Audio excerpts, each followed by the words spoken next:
Japanese soldiers entered a village. They separated the men from the women. They began systematic execution. Men were beheaded. Women were gang raped. Children were bayoneted. The soldiers moved through the village methodically, without emotion, without hesitation. This wasn't an isolated incident. This was standard practice. Imperial Japan's brutality during World War II was not aberration. It was systematic. It was institutionalized. It was policy. But why? Why were Japanese soldiers so incredibly brutal? Why did Imperial Japan treat prisoners so badly that the Geneva Conventions had to be rewritten after the war? Why did Japanese soldiers engage in mass rape, in cannibalism, in torture on a scale that shocked even hardened Allied soldiers? The answer is not simple. It involves history. It involves culture. It involves ideology. It involves the complete dehumanization of the enemy. Today, we're going to explore 15 reasons why Imperial Japan was so brutal in World War II. The truth is disturbing. It's important to understand, and it's crucial that we never forget. Reason 15. Bushido and the samurai culture, death before dishonor. Japanese military culture was based on Bushido, the samurai code of honor. In Bushido, surrender is the ultimate dishonor. Death in battle is honorable. Captivity is shameful. This code was taught to every soldier. It was the foundation of military training. But here's the critical point. If surrender is dishonorable for oneself, then prisoners who have surrendered are already disgraced. Japanese soldiers viewed prisoners as men who had failed in their duty. Men who should have died fighting but instead chose to live as captives. This perspective made prisoners less than human in the eyes of their captors. If prisoners had already failed at life by not dying in battle, then mistreating them was not immoral. They were already disgraced. This cultural mindset, rooted in centuries of samurai tradition, created the psychological framework for brutality. Reason 14. Racial ideology and Asian supremacy. We are superior to all other peoples. Imperial Japan had developed an ideology of racial and cultural supremacy. Japan believed it was inherently superior to all other Asian nations, superior to Western nations, superior to all humanity.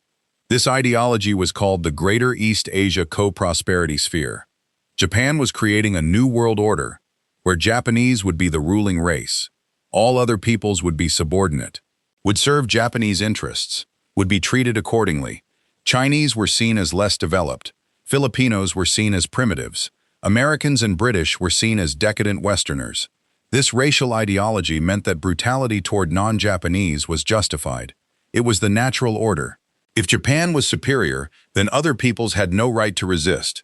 Their suffering was not morally relevant. Reason 13. The militarization of society. The entire nation becomes a military machine. In the 1930s, Japan became increasingly militarized. Military values became national values.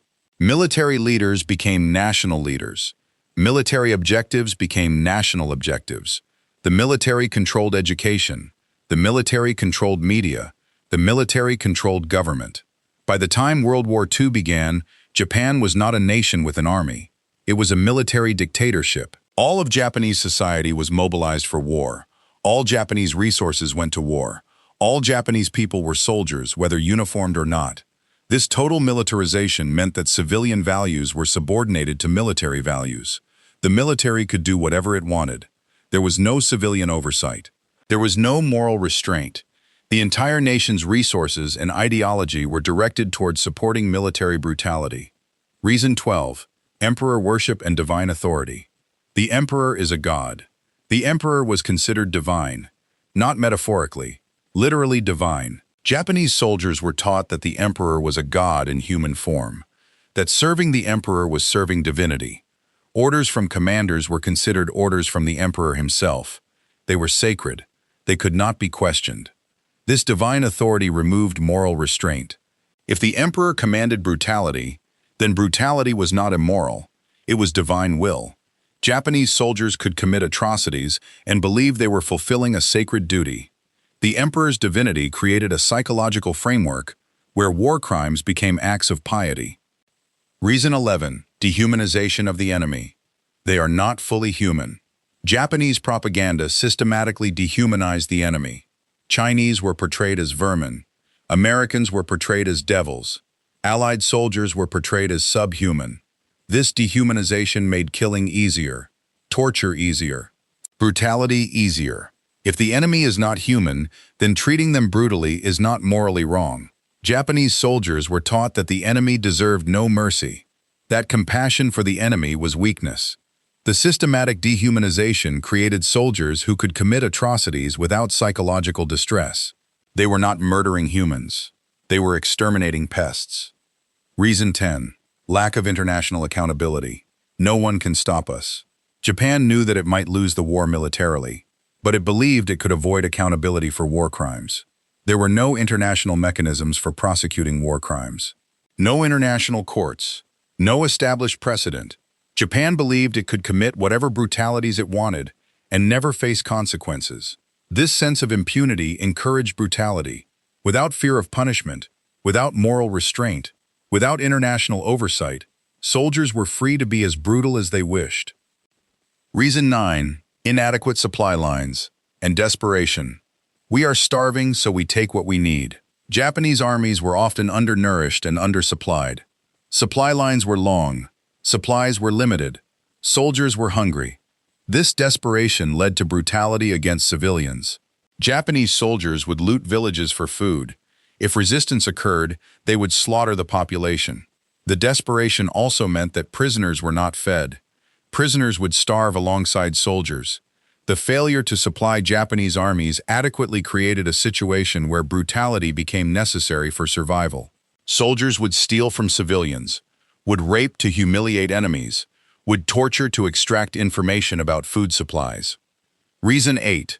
Officer brutality and command structure. The officers set the tone.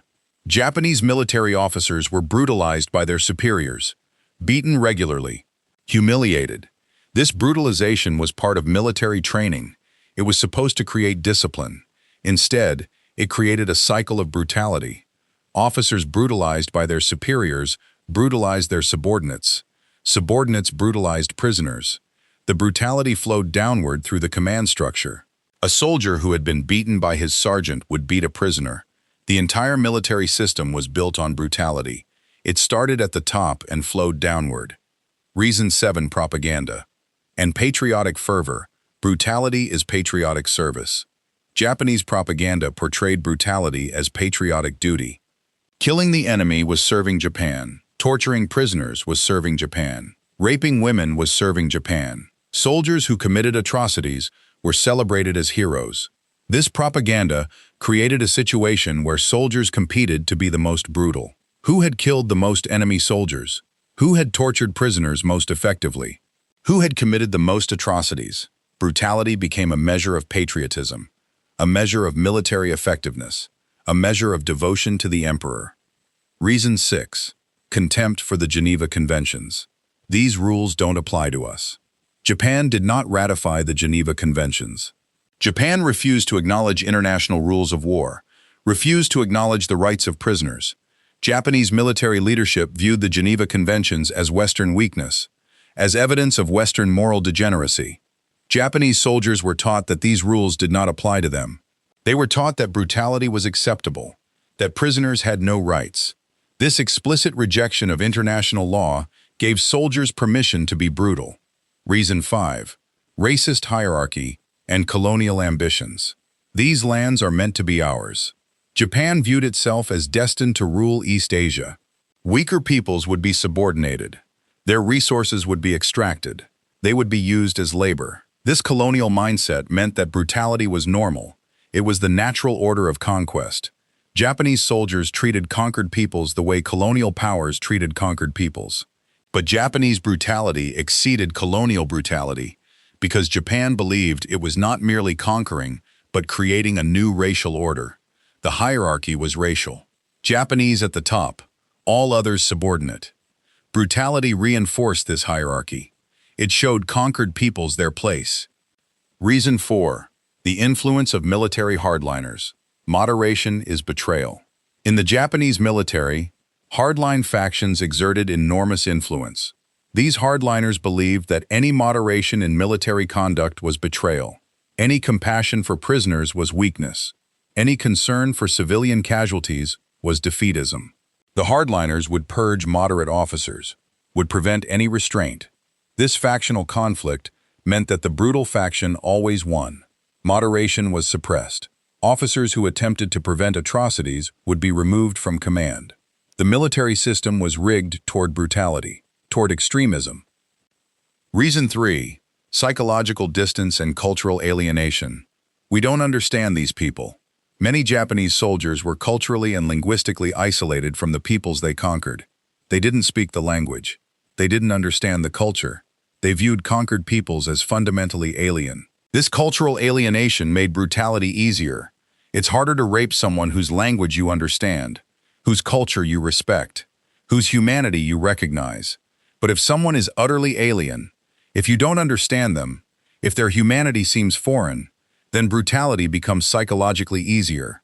Japanese soldiers viewed conquered peoples as alien creatures, not as humans like themselves. Reason 2. The absence of effective restraint. No one is watching, no one cares. There were no effective mechanisms to prevent or punish war crimes within the Japanese military. Officers could commit brutalities with impunity. Enlisted men could commit brutalities with impunity. There was no investigation, no prosecution, no consequence. In fact, brutality was often rewarded. Promoted officers who were brutal, commended soldiers who were especially cruel. The absence of restraint created a system where brutality was unlimited. Soldiers could be as brutal as they wished, as cruel as they wished, as sadistic as they wished. Reason 1. The totalitarian system itself. Brutality is the system. The fundamental reason for Japanese brutality was the nature of the system itself. Japan was a totalitarian military state. There was no democracy, no civil society, no counterweight to military power. The military was supreme. The military could do whatever it wanted. In such a system, brutality becomes not aberration but policy. The entire system was built on hierarchy, obedience, and violence. Violence was the means of maintaining order. Violence was the means of controlling territory. Violence was the means of demonstrating authority. In such a system, atrocity is inevitable. When one institution controls everything, when that institution is based on military values, when those values glorify sacrifice and celebrate death, then brutality becomes institutional, becomes systematic, becomes the normal operation of the system. Japanese brutality was not the product of individual cruelty. It was the product of a system designed to produce brutality.